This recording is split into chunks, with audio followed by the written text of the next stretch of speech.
Hi everyone, आज हम JEE mains 2021 के बारे में बात करेंगे। मैं ये जूम करके चल रही हूँ कि आपको जेईई मेंस से रिलेटेड बहुत कम इन्फॉर्मेशन है और आपको एक कंप्लीट इन्फॉर्मेशन चाहिए related to examination pattern, syllabus, eligibility. Detail में हर चीज़ को हम यहाँ पे डिस्कस करेंगे। तो चलिए बिल्कुल बेसिक से स्टार्ट करते हैं। जेईई मेंस ये एक नेशनल लेवल का पॉपुलर इंजीनियरिंग एंट्रेंस एग्ज़ाम है जो कि एनटीए इस एग्ज़ाम को कंडक्ट कराती है, नेशनल टेस्टिंग एजेंसी। इससे पहले सीबीएसई इस एग्ज़ाम को कंडक्ट कराती थी, लेकिन अब इसे एनटीए यानी कि National Testing Agency JEE Mains को कंडक्ट कराती है, ऑर्गेनाइज कराती है। ओके, जेईई मेंस का अगर आप एग्ज़ाम देते हो, क्वालिफाई करते हो, तो आप एनआईटी, ट्रिपल आईटी या गवर्नमेंट फंडेड इंस्टीट्यूट में आप एडमिशन ले पाते हो। अगर आपको आईआईटी कॉलेज में एडमिशन लेना तो उसके बाद यानी कि आपको जेईई मेंस क्वालिफाई करने के बाद आपको आईआईटी के लिए जेईई एडवांस भी देना होता है। जेईई एडवांस का एग्ज़ाम जेईई मेंस के कंपैरिजन में काफ़ी टफ़ होता है। वैसे तो जेईई मेन और जेईई एडवांस दोनों ही काफ़ी टफ़ है, लेकिन कंपैरेटिवली जेईई एडवांस ज़्यादा टफ़ होता है। लेकिन हाँ, अगर आपको जेईई एडवांस का एग्ज़ाम देना है तो आपको जेईई मेंस का एग्ज़ाम क्वालिफाई करना होता है पहले।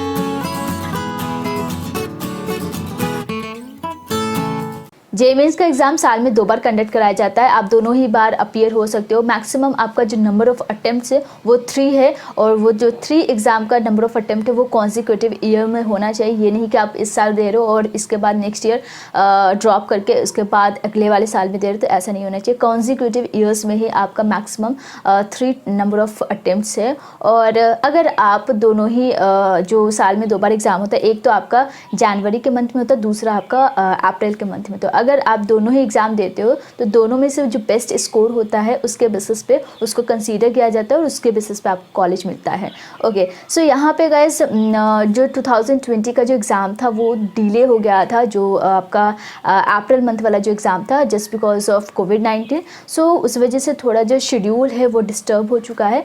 इस बार जो एग्ज़ाम है, चांसेस है कि आपका एग्ज़ाम जनवरी वाला जो एग्ज़ाम है वो जनवरी में ही हो जाए, बट मे बी जो एनटीए के डायरेक्टर उन्होंने यानी कि विनीत जोशी ने उन्होंने कहा है कि मे बी 1 मंथ आगे डिले हो सकता है जेईई मेंस का एग्ज़ाम 2021 का, बट अभी कोई फाइनल डिसीजन नहीं आया है। हम अभी यही कंसीडर कर रहे हैं कि जनवरी में आपका 2021 जेईई मेंस का एग्ज़ाम होगा। चलिए एलिजिबिलिटी कंडीशंस की बात करते हैं। कौन कौन सी कंडीशंस है जो कंडक्टिंग अथॉरिटी ने सेट किया है जो आपको फुलफिल करना है। यहाँ पे नंबर 1 नेशनैलिटी में आप इंडिया के सिटीज़न होने चाहिए, या फिर आप एनआरआई हो, ओसीआई या पीआई हो तो भी आप एलिजिबल हो।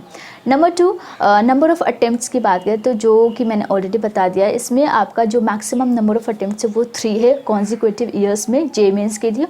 और जेईई एडवांस की बात करें तो नंबर ऑफ़ अटेम्प्ट्स जो है वो 2 है। ओके, नेक्स्ट एजुकेशन क्वालिफिकेशन में आपके सबसे पहले तो 3 पेपर्स होते हैं। पहला पेपर होता है आपका बीटेक या बीटेक और बी कोर्स को सेम कंसीडर किया गया है, मतलब पेपर 1 जो होता है वो बीटेक एंड बी के लिए होता है, पेपर 2 जो होता है वो बीआर के लिए होता है, पेपर 3 आपका बी प्लान के लिए होता है। अब यहाँ पे तीनों जो पेपर है इसके लिए अलग अलग कंडीशंस है। सबसे पहले तो आपके क्लास 12th में मिनिमम 5 सब्जेक्ट्स होनी चाहिए। ओके, और इसमें आपके कौन कौन से सब्जेक्ट्स कंपलसरी है, मैंडेटरी है पर्टिकुलर पेपर के लिए, वो मैं आपको बता देती हूँ। सबसे पहले यहाँ पे बी एंड बीटेक की बात करते हैं, bachelor of engineering and bachelor of technology. Paper 1 जो होता है वो बी एंड बीटेक के लिए होता है। इसमें आपके फिज़िक्स एंड मैथमेटिक्स आपके मेन सब्जेक्ट होनी चाहिए, और इसके अलावा जो तीसरा सब्जेक्ट जो मेन होना चाहिए वो या तो केमिस्ट्री हो सकता है, बायोलॉजी, या फिर कोई बायोटेक्नोलॉजी या टेक्निकल वोकेशनल सब्जेक्ट हो सकता है। मेनली स्टूडेंट पीसीएम स्ट्रीम से होते हैं तो वो बीटेक कोर्स के लिए पेपर 1 देते हैं। ओके, नेक्स्ट है पेपर 2 यानी कि बीआर के लिए आपको फिजिक्स, केमिस्ट्री, मैथमेटिक्स आपके क्लास 12th में होनी चाहिए, ये कंपलसरी सब्जेक्ट है। और बी प्लान की बात करें तो गाइस इसमें सिर्फ एक सब्जेक्ट जो कि इंपॉर्टेंट है वो है मैथमेटिक्स। आपके क्लास 12th में मैथमेटिक्स होनी चाहिए, मैंडेटरी है, उसके लिए आप बी प्लान कर सकते हो। चलिए नेक्स्ट एग्जामिनेशन पैटर्न की बात करते हैं। यहाँ पे हम अलग अलग एग्जाम पैटर्न देखते हैं तीनों ही पेपर के लिए। पहला पेपर जो है यानी कि BE एंड BTech के लिए। तो BE एंड BTech अगर आपको करना है तो पेपर 1 आपको देना पड़ता है। तो इसके लिए एग्जामिनेशन पैटर्न यहाँ पे आप देख सकते हो। टोटल 3 सेक्शन से 3 सब्जेक्ट से केमिस्ट्री, फिजिक्स एंड मैथमेटिक्स, और हर सेक्शन में 25 क्वेश्चन है। टोटल आपका 75 क्वेश्चन है इस पेपर में, एंड टोटल जो मार्क्स है आपके वो 300 है। हर सेक्शन 100 मार्क्स के है। इसका मतलब ये कि एक क्वेश्चन आपका 4 मार्क्स का है। नेगेटिव मार्किंग यहाँ पे है, अगर आप एक क्वेश्चन गलत करते हो तो उसका 1 मार्क एक्स्ट्रा डिडक्ट हो जाता है। पेपर आप 3 घंटे में कंप्लीट कर सकते हो, और ये ऑनलाइन है। ऑनलाइन मोड में आपका एग्ज़ाम होता है यानी कि CBT के मोड में, और आप इस एग्ज़ाम को हिंदी इंग्लिश मीडियम में दे सकते हो, और गुजराती में भी आप इस एग्ज़ाम को दे सकते हो। चलिए नेक्स्ट पेपर 2 की बात करते हैं। पेपर 2 जो कि BR के लिए होता है। तो अगेन इसमें आपके 3 सब्जेक्ट्स हैं, mathematics, aptitude and drawing. Guys mathematics and aptitude आपका ऑनलाइन होता है, लेकिन ड्राइंग आपका ऑफलाइन होता है। ओके, सो यहाँ पे नंबर ऑफ क्वेश्चंस की अगर हम बात करें तो टोटल 77 क्वेश्चंस है। ड्राइंग में आपके 2 क्वेश्चंस है, और मैथमेटिक्स में 25, एप्टीट्यूड में 50 क्वेश्चंस। पेपर 2 को भी आप 3 घंटे में कंप्लीट करते हो, और जो हैंडीकैप्ड है उनको 4 आवर्स का टाइम ड्यूरेशन मिलता है। और ये जो एग्ज़ाम है जैसे कि मैंने आपसे कहा, ड्राइंग सेक्शन आपका ऑफलाइन होता है, बाकी जो एप्टीट्यूड एंड मैथमेटिक्स है वो आपका ऑनलाइन होता है। ऑब्जेक्टिव क्वेश्चंस होते हैं उसमें, यानी कि मल्टीपल चॉइस क्वेश्चंस होते हैं। नेक्स्ट पेपर 3 बी प्लान की बात करें तो अगेन इसमें 3 सब्जेक्ट्स हैं, मैथमेटिक्स, एप्टीट्यूड एंड प्लानिंग। सो इसका जो एग्जाम पैटर्न है बिल्कुल BR यानी कि पेपर 2 की तरह ही है। इसमें भी आपके 25 questions mathematics and 50 questions aptitude में है, और प्लानिंग में आपका 25 क्वेश्चन है। सो ये जो एग्ज़ाम है ऑनलाइन मोड में होता है।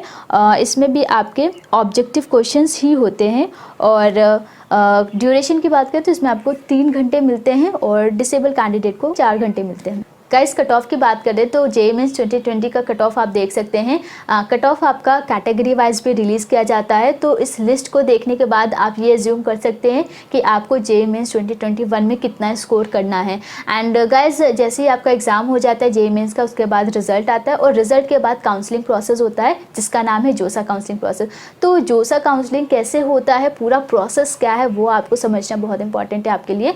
तो अगर वो देखना है तो उसके लिए भी एक सेपरेट वीडियो है, वो डिस्क्रिप्शन में आपको मिल जाएगा। सो इस वीडियो के बाद उस वीडियो को ज़रूर देखिएगा, क्योंकि अगर आप काउंसलिंग प्रोसेस अच्छे से करते हैं, उसमें चॉइस फिलिंग अच्छे से करते हैं, तो आपको एक अच्छा NIT या फिर अच्छा गवर्नमेंट फंडेड कॉलेज या यूनिवर्सिटी मिल सकता है।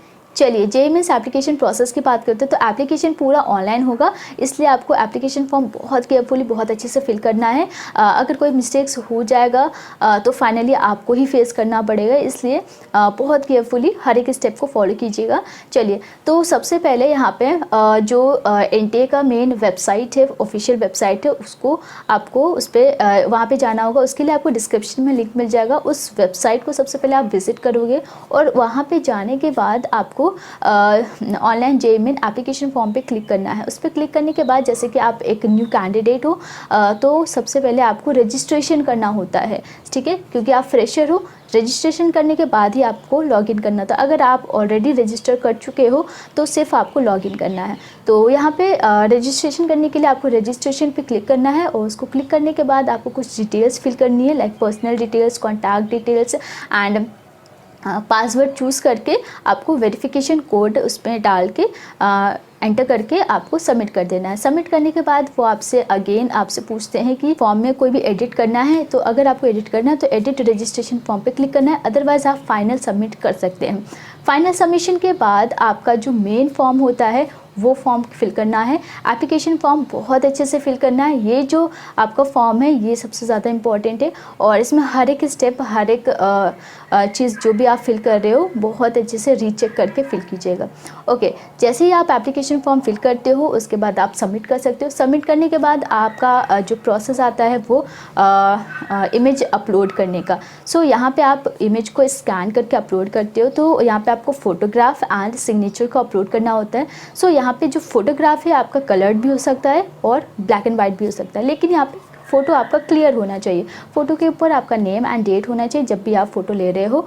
और कुछ और भी कंडीशंस है, लाइक आपने कैप नहीं पहना हो, सनग्लासेस नहीं पहना हो। हाँ, स्पेक्टिकल्स हो सकते हैं, आप अगर स्पेक्टिकल्स वेयर करते हो तो वो फोटोग्राफ में हो सकता है। इसके अलावा आपका जो फोटोग्राफ का जो फॉर्मेट है वो JPEG या JPG के फॉर्मेट में ही होना चाहिए। एंड कुछ उसका जो साइज़ है, फाइल साइज़, वो भी गिवन रहता है, उसी साइज़ में ही आपको फोटोग्राफ अपलोड करनी होती है। सो बेसिकली आपको सिग्नेचर एंड फोटोग्राफ को स्कैन करके वहाँ पे अपलोड करनी है। अपलोड करने के बाद आपका आता है फ़ी पेमेंट का। सो फ़ी आप रजिस्ट्रेशन फ़ी जो है वो ऑनलाइन ही आपको पेमेंट करनी होती है। तो आप क्रेडिट, डेबिट कार्ड या फिर नेट बैंकिंग, UPI या फिर आप पेटीएम के थ्रू ऑनलाइन फ़ी पेमेंट कर सकते हो।